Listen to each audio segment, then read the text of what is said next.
दोस्तों आप जानते ही हैं कि इस दुनिया में, इस पूरे ब्रह्मांड में ऐसे बहुत सारे कथा और कहानियाँ हैं जो कि बहुत ज़्यादा रहस्यमयी है, बहुत सारा डरावनी वाली है और बहुत सारा चौंकाने वाली भी है। दोस्तों मैं कुछ आपको ऐसे कुछ चीज़ों के बारे में आपको बताने वाला हूँ जिसको देखकर आप सिर्फ चौंक नहीं जाएंगे बल्कि आपका दिमाग भी चक्कर खाकर गिर भी सकते हैं कि ऐसे शॉकिंग चीज़ों को देखकर या उसके बारे में सुनकर।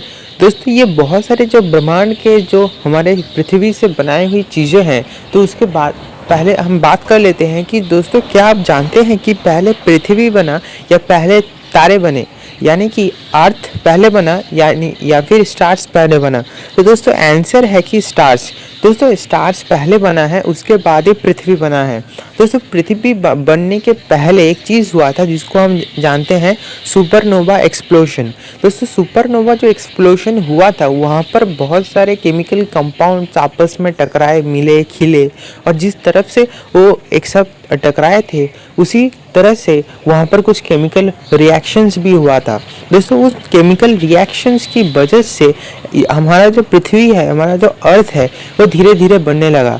आपको तो पता ही है कैसे हमारे पृथ्वी में जब टॉप सॉइल होता है, उसके बाद सब सॉइल होता है, उसके बाद आपका डिफरेंट लेयर होता है और एकदम जाकर बेडरॉक होता है और बेडरॉक के बाद ही आपका नीचे जो लेयर होता है उसको हम पानी का लेयर कहते हैं, जिसको हम कहते हैं ना, जो विज्ञान लोग अभी कहते हैं कि पानी का लेयर कम होते जा रहा है हैंडपंप की वजह से। तो इसके ऊपर भी हम डेफिनेट एक वीडियो बनाएंगे जब ये जो मिथ है या फिर ये कन्फ्यूजन को दूर करने की कोशिश करेंगे। तो दोस्तों यहाँ से जैसे मैंने बोला सुपरनोवा एक्सप्लोजन के बाद हमारा जो अर्थ क्रिएट हुआ था, तो अर्थ में लाइफ कैसे आया। दोस्तों लाइफ पहले तो आपका समंदर है, समंदर से छोटे छोटे चीज़ों पर, जैसे कि आप जानते ही हैं जैसे फाइटोप्लैंक्टन या ज़ूम प्लैंक्टन। फाइटोप्लैंक्टन मतलब कि छोटे छोटे जो प्लांट्स होते हैं, ज़ूम प्लैंक्टन यानी कि छोटे छोटे जो कीड़े होते हैं जो कि आप देख ही सकते हैं आसानी से, आप इसको एक पॉन्ड में भी देख सकते हैं।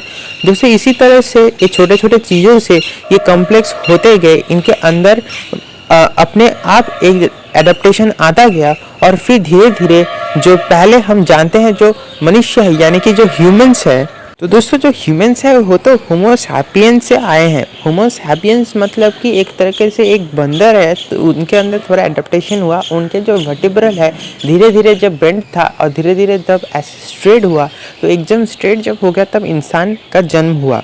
दोस्तों ये जो चीज़ है, जो ये होमो सैपियंस से क्या आया है, क्या बंदर से मनुष्य बना है। बंदर से पहले दोस्तों मैंने आपको कैसे कहा कि कैसे नदी से हमारा जन्म हुआ है, मतलब हमारा डायरेक्टली नहीं, मतलब जो फाइटोप्लैंक्टन और ज़ूम प्लैंक्टन था वहाँ से हम बने हैं।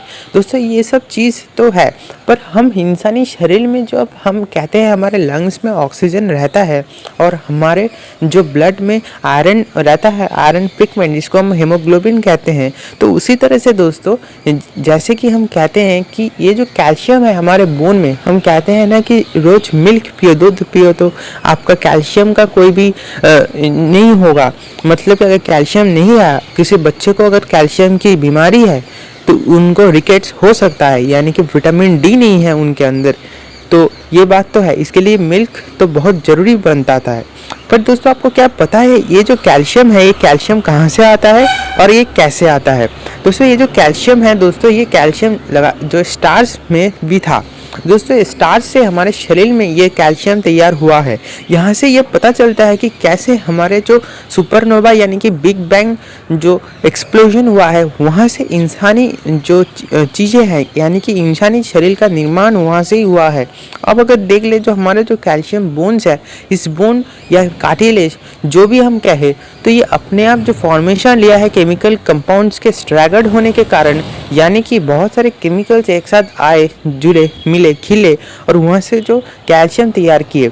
और ये जब तैयार होता है, ये तैयार हुआ हमारे वातावरण से, अपने आप नेचर इसने तैयार किया। पर ये आए कहाँ से ना, स्टार से। तो दोस्तों आज आपको पता चल गया एक इंटरेस्टिंग फैक्ट कि कैसे आप स्टार से कैल्शियम तैयार होते हैं। अगर किसी ने कोई पूछा तो आप आसानी से इसको जवाब दे सकते हैं कि कैसे सुपरनोवा एक्सप्लोजन के बाद स्टार्स जब टकराए एक दूसरे से, बड़े बड़े स्टार, बड़े बड़े मीटियोर्स गिरे नीचे और वहाँ से कैसे निर्माण हुआ हमारे फाइटोप्लैंक्टन, ज़ूनोप्लैंक्टन, और वहाँ से हमारा कैसे निर्माण हो गया। यानी कि डायनासोर्स जब भी थे उनके अंदर भी कैल्शियम था। डायनासोर्स के पहले कौन थे आपको क्या पता है? दोस्तों डायनासोर्स के पहले कॉकरोच थे। जी हाँ, ये इंटरेस्टिंग फैक्ट है। डायनासोर्स के पहले कॉकरोच थे और कॉकरोच में भी थोड़े बहुत चीज़ें ये देखने को मिली, केमिकल्स के कंपाउंड्स, कैल्शियम के, और वहाँ उसके बाद डायनासोर्स का निर्माण हुआ। तो डायनासोर्स पहले नहीं थे, उसके पहले से 125 मिलियन ईयर्स अगो डायनासोर से पहले से कॉकरोच था। तो दोस्तों बस आज के लिए यही इंटरेस्टिंग फैक्ट्स है। आशा करता हूँ कि आपको बहुत ज़्यादा मज़ा आया होगा। तो दोस्तों नेक्स्ट वीडियो और भी ज़्यादा इंटरेस्टिंग होने वाला है। इसके लिए स्टे ट्यून कीजिए और हमारे चैनल को जल्दी से सब्सक्राइब कर लीजिए। जय हिंद, वंदे मातरम।